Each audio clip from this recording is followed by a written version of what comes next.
More than half of all companies globally are family-owned or operated. Family businesses contribute 70% of the world's GDP and account for 65% of jobs. Their voices are important. Their stories must be told.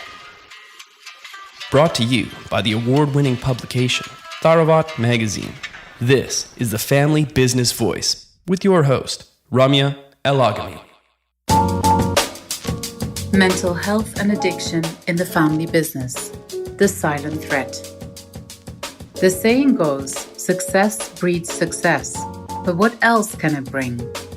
According to Gerber, chairman of Paracelsus Recovery in Zurich, our infatuation with success can be problematic. Often, it means we overlook the other aspects of life in a thriving family business. The long hours, pressure, and complex relationships can cause stress, compromise mental health, and lead to addiction. Frequently, these issues go untreated because of the stigma associated with them. Paracelsus Recovery addresses this void by focusing on mental health and addiction in the family business. Founded in 2012 as part of the Swiss Clinics Group, itself a family business, Paracelsus Recovery is one of the world's most exclusive rehabilitation programs, offering solutions to those who have nowhere else to turn. A preventive approach, according to Gerber, is the most effective way for family business members to look after each other's mental health, so awareness and communication are critical. When it comes to addiction, family business members must be cognizant of and proactive with regards to each other's mental health before it's too late. We spoke to Jan about mental health, addiction, and communication in the family business. Enjoy this episode with Jan. We are going to be talking about quite a complicated topic, or like a complex topic, or a difficult topic to talk about, I would say, because it was a taboo for quite a long time, I guess, to talk about things such as addiction, mental health, especially I think within the context of a family business where we are all very, very keen on maintaining reputation to the outside world intact, as we all know. You are in a very, very special position, I think, to give us the kind of information and the kind of insight that we're looking for here on when it comes to these subjects, because you yourself are part of a family business, and part of the services that you provide as a family business is naturally to support families in facing addiction and mental illness within their family circle. Can you tell us a little bit more about Paracelsus Clinic and what it is that you're doing? Yes, my pleasure. So Paracelsus Recovery, it's the first clinic that my family established. By now, on the Swiss Clinics Group, we have quite a few different clinics, also in different fields. But it's the one closest to my heart and definitely the most interesting, where we treat primarily addictions and associated disorders. Mm. But it doesn't always have to be an addiction at the core, or it doesn't always have to be an addiction either. It's basically generally, call it general psychiatry, mental health, in the context or realm of wealth, of family business, and of celebrity. Mm-hmm. Because those spheres in some way are related to each other, and they come with a set of unique challenges. There's a lot of discussion around like the fact that we talk more about mental health gives the feeling that the occurrence is more frequent, that we have more people with mental health issues than we've had before. Now, this could, of course, be a total statistical bias because for the first time, it is actually examined statistically how many people mention that they are facing these challenges. But in your view, is there any reason for you to think that our current lifestyle as a society is more or less conducive towards mental health issues than, say, a generation before us? I think it's both factors. So we talk about it more, so we think it happens more. But there's definitely developments that do have an adverse impact on the average person's mental well-being. The perception that life becomes more faster paced, work and life becomes a blur. There's no clear borders. We're not, packing our briefcase at 5 or 6 p.m. or 10 p.m. for that matter and go home, and are then at home, and our mind is also at home. We're very connected these days. That also means that it's hard to switch off and hard to concentrate on our needs as human beings and to connect with others. And there's a lot of jobs out there where you just don't switch off anymore. And even if the company doesn't expect it, you feel compelled to check your emails before you go to bed. It's the first thing you do in the morning when you wake up. A lot of people live this way. not realizing the profound impact that has on their well-being. And connecting with others is very important. As human beings, we have a profound need of connecting with others. Now, the new technologies can, in theory, support that, but the type of that communication also changes. It becomes shorter lived, it becomes less committal. So it can also disconnect people. So I think technology and the way technology has influenced the way we live, it has a lot of potential, but it's often not used the right way. And especially with younger people, basically growing up with the newest forms of social media, we see whole new phenomenons of anxiety disorders. The fear of missing out, FMO. I don't know if it's in the big book of psychiatry yet as a diagnostic, but it's something that's definitely a reality for a lot of people. This social media, online challenges, and all of that. These are all stress factors. And stress is a number one factor that basically induces anxiety and is basically one of the key ingredients into mental health and addiction problems. I think also part of our conversation with you today, we would love to explore with you if you could explain to us the actual difference or the actual connection between when we're talking about addiction and when we're talking about a mental health problem, for instance. I think this is something that maybe gets confused or get merged into one. So can you educate us on this subject? Yeah, that would be a few hours elaboration if you want to really break it down.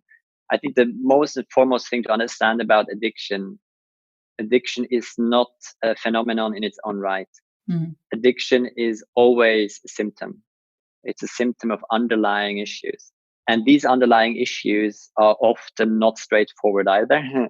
They are often several factors that cross-influence each other. And I try to give you a few examples. Addiction is often a result or a symptom of somebody self-medicating, pain or an inner emptiness or an inner hole. This pain often comes from a trauma. A trauma can be a physical trauma. It can be way back. It can be childhood abuse. It can be childhood neglect. It can be a horrific accident. It can be losing someone dear to one. It can be losing, a job or public humiliation. It can be a lot of things. When we are traumatized, we have different ways to deal with that. And trauma needs to be processed. We need to come to terms with it. We need to grieve. And when we are in shock, that often the process doesn't happen. And so trauma can really ingrain itself into our conscious and subconscious and also into our body. That's proven these days that trauma can manifest itself physically. That leads to anxiety and to pain that keeps, swelling up and pushing from the inside. And then when we, drink a few glasses or take a sleeping pill or anti-anxiety medication or illicit drugs, we feel that these negative feelings are not there. I actually feel good. And all we want is to feel good or happy. So for people who do suffer, who have a pain, physical or emotional, or an emptiness inside, they realize that the consuming something that makes those feelings numb gives them a bit of a relief. But when that relief wears off, the pain comes back. And it comes back often even harder because you've just felt good. You've just felt good and you haven't felt good in a long time. You crave that feeling of feeling good again. And that's where addiction starts. It would be interesting to hear from you, whether you think that within the family business context, whether there are certain things that we should be paying particular attention to in connection with mental health. Having a family business as a family doesn't mean that a specific family member or the family as a whole will suffer from, mental health issues or addiction. But it brings an additional layer of challenges and complexity. A small family business, in my view, does not necessarily entail specific risk factors, but there's definitely correlation, and it's probably a curve where when a family business is bigger, it also correlates more with risk factors. It doesn't mean they always manifest themselves in actual mental health problems, but it's definitely a lot more risk factors as a family business is bigger or becomes bigger, more successful. And then it probably levels off at some point where it's just so big that it becomes corporate in a way where governance structures are professionalized to a degree where it shields the family from the dynamics that the family business brings into the family. When you have a family that also runs a business and several family members are involved in that business, it creates a massive additional layer of complexity because you have to make sometimes hard business decisions. Often you have different points of views, what's the right thing to do. You often have sibling rivalry when a family business is handed to the next generation. And those are, if it's a pure corporate environment, if a pure professional business has to make that decision, then you have different board members and members of management who sit down and they make their arguments. And sometimes these discussions can get heated, but at the end of the day, everybody goes home and they live their family life. When you govern a family business, you take home those emotions that drive your business. And then when there's large stakes, these discussions can get very, very, very personal and can really have an impact on family harmony or family dynamics. So that's already tricky. What you also often see is when you have a successful family business, especially first, second generation, you have people who are very successful in what they do, but often they also come with problematic personality traits. It can be narcissism, it can be moodiness. Often a patriarch or also matriarch come with personality traits that are per se not easy to deal with. That's often part of the success.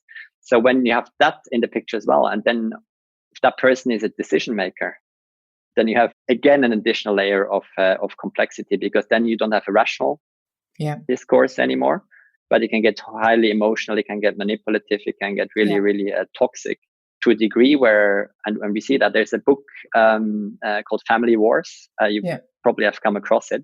I've just recently read it again. The book itself, at the time when it was written, everything, it was, to the point, good example, very interesting to read.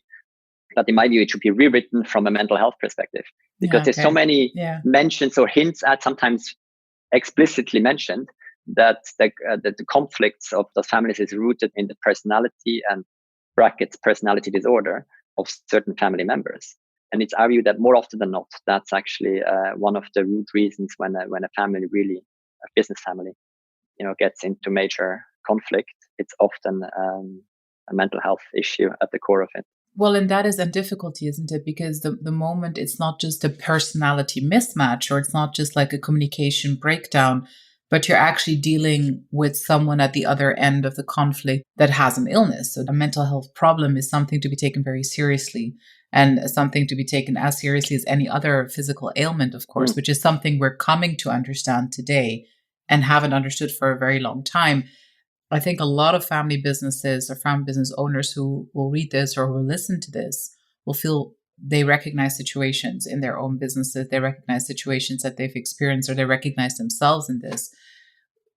What is your primary advice when we suspect mental illness in another family member in the family business? Like, do you have a standard operating procedure that you propose to other family members that seem to feel that they detect this in a family member? Is there an approach that is constructive? Is there an approach that you think is more successful than others? There's no one size fits all. I've two main recommendations that I normally make when I talk to, fellow entrepreneurs or family business members. And one that doesn't directly answer your question, but that's I think the most important message is be prepared. Because when you have a family business, when that family business has a certain size, there comes a family office into play.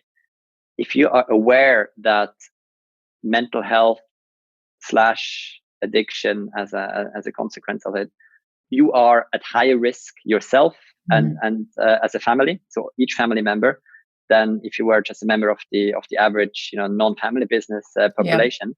Be aware that this is more likely to happen to you, and the factor is about 4 to 5 times more likely.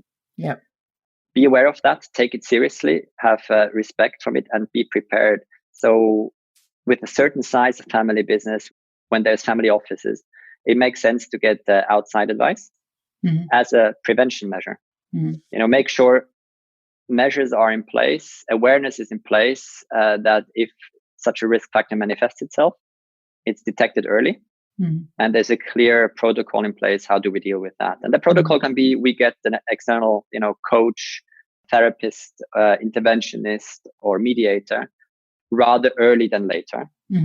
And if that's standard protocol and everybody knows about it, it's less problematic to say, okay, we need to get a mediator or a therapist Sure. To help us deal with the situation. If that's never been talked about, it's again a taboo topic. And when you say we should get a therapist in, then other family members can feel that this is an accusation that they're off the rockers, or it's a try to project problems onto them. We're not fans of confrontative interventions. They often can be traumatizing. But it's not wrong to talk to an interventionist or to talk also to a treatment provider like us, just for advice about the specific situation. How shall we deal with that? What can we do? So that's one thing. But that's what often family members forget. Addiction is a family disease. And everybody plays a role in the dynamic. Yeah. There's never just one black sheep who acts out and who is the bad person and who needs help, and they go to a rehab and they're fixed and they come back and everything is fine. Never happens. So everybody who thinks or sees that they have an addiction or mental health problem in the family need to be at least open to hearing and learning what their role is that has led to that point, and also what their role should be to heal the family. The reintegration of someone who has dealt with mental health problems and has overcome them or has learned how to deal with them or has found the right medication. There's a stigma, of course, still attached to it, even in the West, I would say. So if someone has been to your clinic, if someone has been, there is a reintegration process that needs to happen. What kind of advice do you give your patients when they leave on how to deal with what they probably perceive as the judgment waiting for them in the outside world, and particularly within their family and family business context? Like, what is your approach there? Our approach, and I think it's the only right one, is you can never deal with a person of concern in isolation. Exactly. They're going back to their home environment. They're going back to their family. Often the family is part of that dynamic. Normally it is, in whichever level. At the very least, have been affected by it in a profound way, but often they're part of that cycle. So it never makes sense to take somebody out of their environment, put them to rehab, treat them, no matter how good the treatment program is, and then just send them back, and they go back from that isolated, caring, therapeutic environment into their home environment. That normally doesn't just work like that. So 2 factors. One, it makes sense to involve the family to some degree. Throughout the course of the treatment. Yeah. There are organizations that are ideally separate from the rehab that work with the family at the same time while the person of concern is in rehab. Yeah. And the rehab and that organization or individual therapist who works with the family ideally connects on the way. And at some point there should be family therapy sessions as well, where be it couple sessions, be it parents and children, be it siblings, just close family members who have taken harm and pain from this dynamic, that this is addressed therapeutically. So aftercare, continuing care is just as important as the stay at the rehab. There can be a therapist who stays with the family for some time. If the family can afford that, it makes most sense that that person actually is there for a few weeks, a few months, sometimes longer, and be there only for the person who was in rehab and the family, and help them with that reintegration effort. Another, in my view, important thing is to understand, particularly when it comes to business families, when there is wealth involved. And family businesses often, if it's not a local corner store, which is the typical family business, if it's something potentially bigger, it will eventually get bigger. Businesses grow, and from a certain size of family business and families, you often see, okay, so there are family members who have an important role in the business, and then you have others who don't, but they still benefit from the family business and the revenues it generates, and that can often lead to toxic dynamic in the first place. Because when you're a family member, let's say your parents, first generation, have built up something quite significant, and then you yourself are not going to be in a meaningful role within that family business, or no role at all. It's easy to get the feeling that you will never be able to fill the footsteps of your parents. That can be a big self-esteem implication, and also a sense of purpose. When you build something, when you're an entrepreneur, that's your purpose, or one of the key purposes of why you get up every morning. And when you're just a beneficiary of a trust or a family business or a family office, then it's often two combinations: a lack of purpose together with income that deep down most people feel is undeserved. Yeah. At the same time, if you have quite a bit of money at your disposal and you have this lack of purpose and emptiness and not feeling deserved, often leads to then acting out with that money. Yes. So buy nice cars, nice holidays, yachts, whatever it might be. And that is actually part of that addictive cycle, self-medicating that lack of purpose. Yeah. So to get back to your question is, when somebody is suffering, when an individual is suffering from mental health issues and addictions as symptoms of that, you always have to look also at, so what's the person's purpose in life? Yeah. What's the reason for them to get out of bed in the morning? And when they go back home, if they didn't have a purpose or not a clear purpose, help them to define a purpose. That can be within the family business. Sometimes the family is resistant to that because the person has just been to rehab. He's the unreliable person. Why should he or she get now role in the family business? But that's something that then can be negotiated. Yeah. It can also be just building up a charitable work. In parallel, what does the family do on that side? Or something completely different. We've had clients who go back and one client who trained as a therapeutic masseuse, very wealthy family business, but just never really had an interest or a calling to work in the family business. Lots of expectations and disappointments from the parents led to mental health issues. And you have to work together with family, acceptance on the family side that this person has a different calling or a different purpose. And then make sure or try to do the best with the family that they support that individual path of the family member. So that's an important part of reintegration, is also acceptance what they need and that they need a purpose. That's a very important part. And another part is really family communication and family dynamics. How do you deal with that? It's because communications, when it breaks down, it's always similar patterns. It can be, one married couple who always gets into the same routine of arguments because of the same reasons and in the same way.